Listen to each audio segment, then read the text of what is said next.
গত কয়েক বছরে মধ্যপ্রাচ্যের ভূরাজনৈতিক চিত্র একেবারে পাল্টে গেছে। ইরান, ইসরায়েল এবং তাদের মিত্রদের মধ্যে দ্বন্দ্ব সংঘাত ক্রমশ তীব্র হচ্ছে। এই পরিস্থিতিতে সম্প্রতি ইরানের ইসরায়েলি হামলার পর ১৩ জন ভারতীয় নাগরিককে গ্রেফতারের ঘটনা আন্তর্জাতিক অঙ্গনে এক নতুন আলোচনার জন্ম দিয়েছে। ইসলামিক রেভলিউশনারি গার্ড কর্পস দাবি করেছে এই ভারতীয় নাগরিকরা ইসরায়েল গোয়েন্দা সংস্থা মোসাদের হয়ে গুপ্তচর বৃত্তি করছিল। শুধু তাই নয়, ইরানের অভ্যন্তর থেকেই ড্রোন উৎক্ষেপণ সহ কয়েকটি গোপন অভিযানে তারা সক্রিয়ভাবে অংশ নিয়েছে বলেও অভিযোগ করা হয়েছে। এই খবর সামনে আসতেই প্রশ্ন উঠেছে, ভারতীয়রা কি শুধুই কেয়ার গিভার এবং নির্মাণ শ্রমিক হিসেবে ইসরায়েলে কাজ করছেন, নাকি এর পেছনে আছে আরও গভীর এবং অপ্রকাশিত একটি গল্প? এই অনুসন্ধান শুরু করলে দেখা যাবে ইসরায়েলে ভারতীয় উপস্থিতি শুধুই অর্থনৈতিক কারণে নয়, একটি নিরাপত্তা, গোয়েন্দা ও কৌশলগত জোটের অংশ হিসেবেও ক্রমেই গুরুত্ব পাচ্ছে। ভারতের পররাষ্ট্র মন্ত্রণালয়ের হিসেব অনুযায়ী আনুমানিক ১৮,০০০ থেকে ২০,০০০ ভারতীয় বর্তমানে ইসরায়েলে কর্মরত। তবে এই সংখ্যাকে অনেকেই আনুমানিক বলে মনে করেন, কারণ ২০২৩ সালে ভারত ও ইসরায়েলের মধ্যে যে দ্বিপাক্ষিক শ্রম চুক্তি হয়েছিল তার আওতায় এখনও কর্মী নিয়োগ অব্যাহত রয়েছে। ২০২৫ সালের মার্চ পর্যন্ত ৬,৬৯৪ জন ভারতীয় সরকারি নিয়োগপত্র নিয়ে ইসরায়েলে পৌঁছেছেন এবং ১৯৫টি ইসরায়েলি কোম্পানিতে কর্মরত আছেন। তাদের মধ্যে একটি বড় অংশ নির্মাণ খাতে নিযুক্ত, যাদের দায়িত্ব ভবন নির্মাণ, প্লাস্টারিং, লোহার কাঠামো তৈরি, পুনর্গঠন প্রভৃতি। কেয়ার গিভার হিসেবে কর্মরত ভারতীয়দের সংখ্যাও কম নয়। এরা প্রশিক্ষিত, অনেকে নার্সিং বা স্বাস্থ্যসেবার শিক্ষা নিয়ে এসেছেন। প্রবীণ ইসরায়েলিদের জন্য দীর্ঘমেয়াদী পরিচর্যা দেওয়া এখন একটি বিশাল শিল্পে পরিণত হয়েছে, যেখানে স্থানীয়দের তুলনায় ভারতীয়দের প্রতি চাহিদা অনেক বেশি। ইসরায়েলের ভেতর রাজনৈতিক ও সামাজিক জটিলতা থাকলেও একটি বাস্তবতা হলো সেখানে বয়স্ক নাগরিকদের সংখ্যা বেড়েছে, যাদের নিয়মিত চিকিৎসা ও পরিচর্যার প্রয়োজন। স্থানীয় তরুণরা কেয়ার গিভার পেশায় আগ্রহী না হওয়ায় এই শূন্যতা পূরণ করছে ভারতীয় কর্মীরা। ইন্ডিয়ান ইকোনমিক ট্রেড অর্গানাইজেশনের সভাপতি ডক্টর আসিফ ইকবাল বলেন, ভারত থেকে যারা আসেন তারা বেশিরভাগই দক্ষ নার্স, অ্যাসিস্ট্যান্ট নার্স কিংবা স্বাস্থ্যকর্মী। ইসরায়েল সরকার তাদের প্রশিক্ষণ দেয় এবং নিয়মিত বেতন, স্বাস্থ্য বীমা ও অন্যান্য সুযোগ সুবিধা দিয়ে থাকে।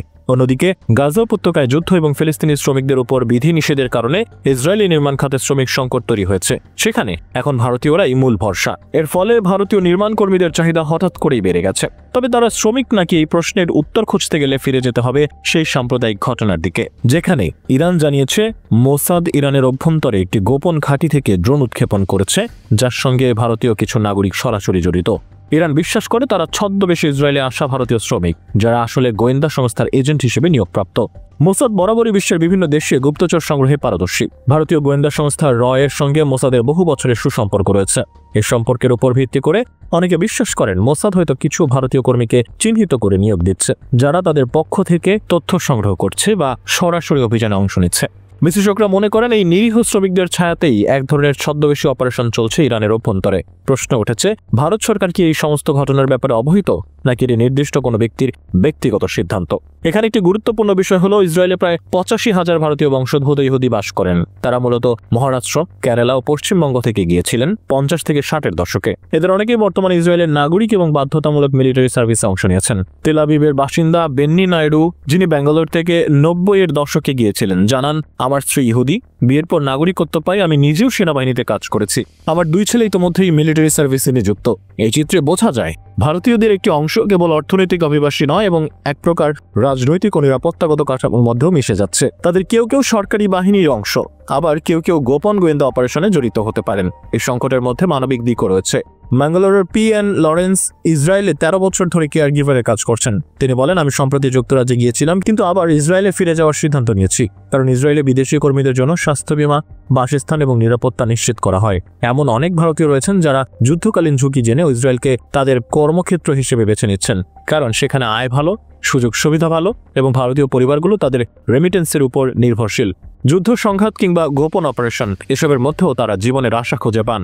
আজকে ইসরায়েল ভারতীয় অভিবাসী শ্রমিকদের চিত্র একপাক্ষিক নয়। এদিকে তারা বয়স্কদের সেবা করেন, গৃহ নির্মাণে ভূমিকা রাখেন, অন্যদিকে তাদের কেউ কেউ গুপ্তচর সংস্থার অন্তর্গত হয়ে রাজনৈতিক কিংবা সামরিক অভিযানে অংশগ্রহণ করছেন। অনেক ক্ষেত্রে ভারতীয় পাসপোর্টধারীদের এজেন্ডা হতে পারে ভিন্ন, হয়তো তারা কোনো মিশনের জন্য বিশেষভাবে প্রস্তুত। ভারতের সরকার এই ইস্যুতে এখনও সরকারি কোনো বক্তব্য দেয়নি। তবে সাম্প্রতিক কূটনৈতিক তৎপরতা এবং ইরানের অভিযোগের ভিত্তিতে বলা যায়, ভারত ইসরায়েল সম্পর্ক এখন শুধু প্রযুক্তি বা বাণিজ্যের সীমাবদ্ধ নেই, এটি নিরাপত্তা ও গোয়েন্দা ও আঞ্চলিক কৌশলে পরিণত হয়েছে। ভারতীয়দের জন্য ইসরায়েল একদিকে বড় অর্থনৈতিক সুযোগের দেশ, অন্যদিকে এক অদৃশ্য যুদ্ধক্ষেত্র। এখানে প্রতিটি ভারতীয় কেয়ার গিভার, নির্মাণ শ্রমিক কিংবা তথ্য প্রযুক্তি কর্মী শুধু রেমিটেন্স প্রেরণকারী নয়, বরং বৃহৎ এক ভূ রাজনৈতিক গেমের অনিচ্ছাকৃত অংশীদার হতে পারেন। কেউ কেউ জানেন না কিভাবে তাকে এই সংঘাতের মধ্যে টেনে আনা হচ্ছে, আবার কেউ কেউ জানেন বলেই ছদ্মবেশে কাজ করে যাচ্ছেন। বাস্তবতা হলো, ইসরায়েল এখন শুধু একটি কর্মক্ষেত্র নয়, এটি বিশ্ব রাজনীতির একটি কেন্দ্রবিন্দু, যেখানে ভারতীয় উপস্থিতির অর্থ এখন অনেক গভীর।